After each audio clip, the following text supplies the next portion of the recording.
તમને શું લાગે મારે અત્યારે કોઈની જ જરૂર નહીં હોય? યાર મારે પણ જરૂર છે. મારે પણ એવા નીડર લોકોની જરૂર છે જે થોડું ઘણું બલિદાન આપવા માંગે છે.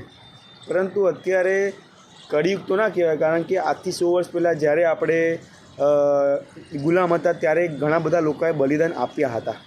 એટલે એવું તો નહીં જ કહું કે કળિયુગ છે, બધા પોતાનું જ વિચારે. આ બધી જ નકામી વાત છે. તો હું પણ કળિયુગમાં જ છું ને અત્યારે. હું કોઈ સાક્ષાત સતયુગમાં તો હું ખોટી જગ્યાએ જ નહીં આવી લ્યા. કળિયુગમાં જ છું કે સતયુગમાં ઊભો? વિડીયો જોતાં જોતાં એકાદી કમેન્ટ કરજો, મને ખબર નહીં પડતી. સતયુગમાં ઊભો એવું લાગે છે. મારા વાલાઓ, બલિદાન તો આપવું પડે. તમને એવું લાગે કે મારે 10 લાખની જોબ પણ જોઈએ છે પર યર, મારા ફેમિલી જોડે પણ ટાઈમ સ્પેન્ડ કરવો છે, મારા દેશ માટે પણ કરવું છે, તો ઇટ ઇઝ નોટ પોસિબલ યાર. બધું જ પોસિબલ હોત તો હું જ ના કરતો હોત બધું. એક વસ્તુ પામ્યું હોય ને, અથવા એક વસ્તુ કોઈના માટે કરવી હોય, દેશ માટે કરવું હોય, તો બીજી વસ્તુ હંમેશા જ છોડવી પડે. આ છે ને બલિદાનનો નિયમ છે. It is the rule of the સેક્રિફિકેશન.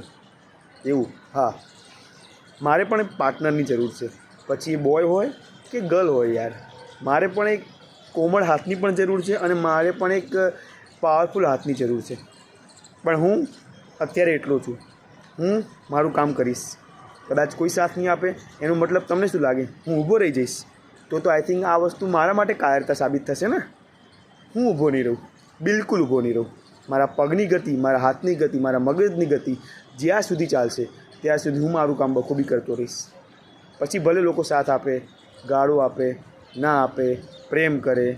તમે દૂરથી લાઈક આપી શકો છો, તમે દૂરથી સબસ્ક્રાઈબ કરી શકો છો, પણ એકવાર હું તમને કહું છું, જો કદાચ જોડાવું જ હોય, હું જે વિચારી રહ્યો છું, જે દેશને હું એક વિકસિત ભારત તરફ વિચારી રહ્યો છું, મોદી કરતાં મારી વિચારધારા બિલકુલ અલગ છે.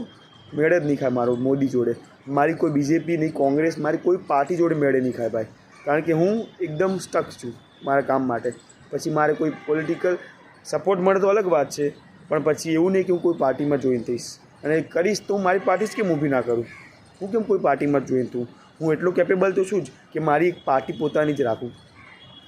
જોઈએ છે કેટલા લોકો મદદ કરે છે. આશા તો રાખું છું, પણ બહુ બધી રાખીશ તો આઈ થિંક નિરાશા પણ જલ્દી થશે. પણ હું મારું કામ કરતો રહીશ.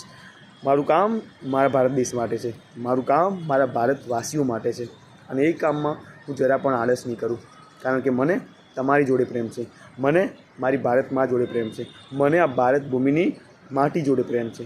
એટલા માટે હું નિરંતર પ્રયાણ કરતો રહીશ. તમે સાથ આપજો, બહુ સારું લાગશે. નહીં આપો તો સહન તો કર્યું જ છું ઘણા ટાઈમથી, હજી વધારે કરી લઈશ. બાકી ખુશ રહેજો, હંમેશા ખુશ રહેજો. Bye, love you all.